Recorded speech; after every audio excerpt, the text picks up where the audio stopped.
تو یہ ذہن میں رکھیے، اس غلط فہمی میں نہ رہیے کہ قربانی نہ کر کے غریبوں کی مدد کر دینا کافی ہو جائے گا۔ غریبوں کی مدد کرنا بہت بڑا عمل ہے، اور موجودہ حالات میں انفرادی اور اجتماعی طور پر اس کا نظم کرنا یہ ہمارا انفرادی اور اجتماعی فریضہ ہے۔ بلا شبہ ہم اس سلسلے میں بہت کوتاہ ہیں۔ زکوٰۃ اور صدقات و عطیات کا اجتماعی نظم کر کے خرچ کرنا، اور خرچ کرنا اپنے من گھڑت اصولوں کے تابع ہو کر نہیں، شریعت محمدی کے جو احکام ہیں ان کی پابندی کرتے ہوئے اس سے معاشرے کی ہمہ جہتی ترقی کے لیے کوشش کرنا، ان وسائل کو اور فائنینشیل ریسورسز کو ایک جگہ پر پول کر کے بھی ان کو خرچ کرنا بلا شبہ ملت اسلامیہ کا ایک فریضہ ہے۔ اس کی بہت اہمیت ہے، اور جو لوگ شریعت کی پابندی کرتے ہوئے ان اجتماعی نظام کو قائم کرنے کی کوشش کر رہے ہیں وہ ملت کے محسن ہیں۔ اس کی اہمیت بہت زیادہ ہے، اور اس سلسلے میں ہم قصوروار ہیں۔ لیکن اب اس لیکن کے بعد میں اتنی ہی قوت سے یہ بات عرض کرنا چاہتا ہوں کہ ایک عمل کی اہمیت کو بڑھانے کے لیے دوسرے عمل کی اہمیت کو گھٹانا، یہ بالکل ایسے ہی ہے جیسے آپ بہت زور دیں کہ انسان ہمارے اندر آنکھ کا جو عضو ہے اور بینائی کی جو قوت ہے وہ بہت اہم ہے، اور بینائی کی اہمیت کو بڑھاتے بڑھاتے آپ کہیں کہ اگر سننے کی طاقت نہ ہو تب بھی کوئی بات نہیں، یہ بہت ہی بچکانہ سوچ ہے۔ اور اس سوچ سے نکلنے کا ایک ہی راستہ ہے کہ جس چیز کی جو اہمیت اللہ اور اس کے رسول نے جس کو دے دی ہے، ہم اس اہمیت کو تسلیم کریں اور اس کی گہرائیوں کو سمجھنے کی کوشش کریں۔ پوری طرح نہ سمجھ میں آئیں تو اپنی سمجھ پر بھروسہ نہ کریں، اللہ اور اللہ کے رسول کے حکم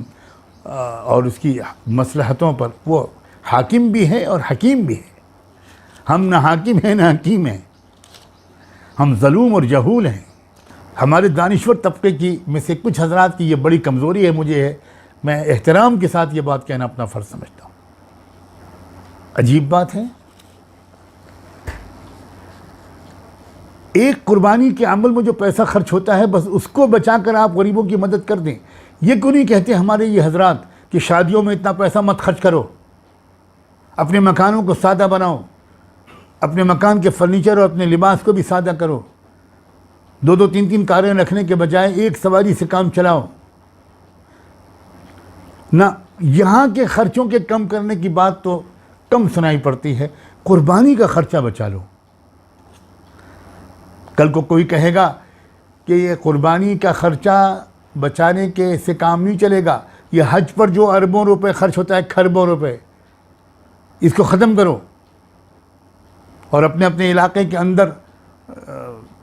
معاشی منصوبے مسلمانوں کی ترقی کے لیے شروع کرو۔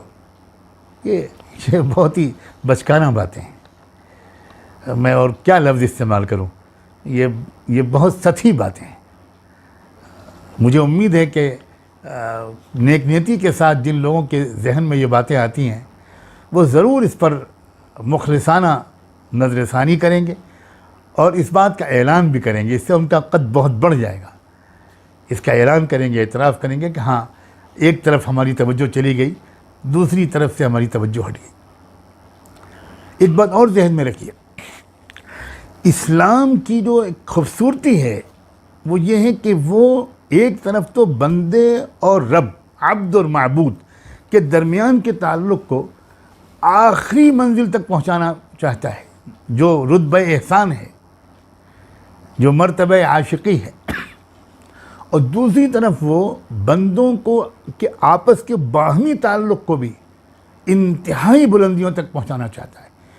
عام زبان میں حقوق اللہ اور حقوق العباد کہتے ہیں، عام زبان میں عبادت اور اخلاق و معاشرت اور معاملات کہتے ہیں۔ تو یہ بات ذہن میں رکھیے کہ قربانی کے عمل میں یہ دونوں چیزیں موجود ہیں، بہت اعلیٰ ترین درجے کی موجود ہیں۔ قربانی میں جو عبودیت کا پہلو ہے، بندگی اور محبت اور عاشقی کا پہلو ہے، وہ تو میں نے عرض کر دیا لیکن اب آپ سے میں عرض کرتا ہوں، اسی قربانی میں معاشی جو فلاح و بہبود و ترقی ہے اور مادی امداد ہے،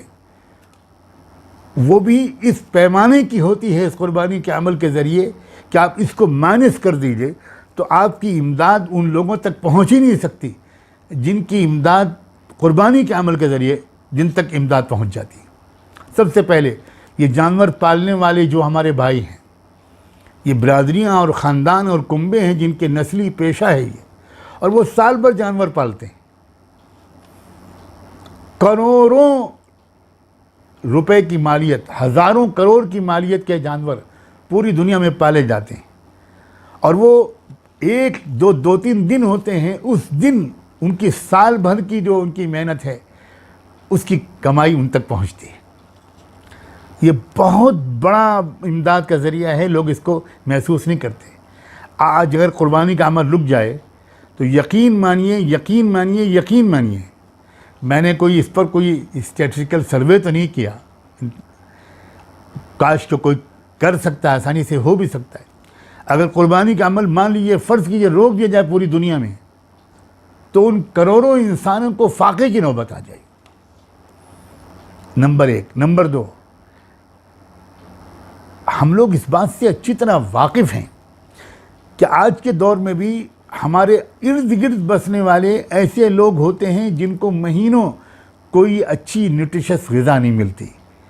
ان کو کوئی تقویت بخش غذا نہیں ملتی۔ اور آج کل تو جو کورونا وائرس کے زمانے میں جو صورتحال ہے،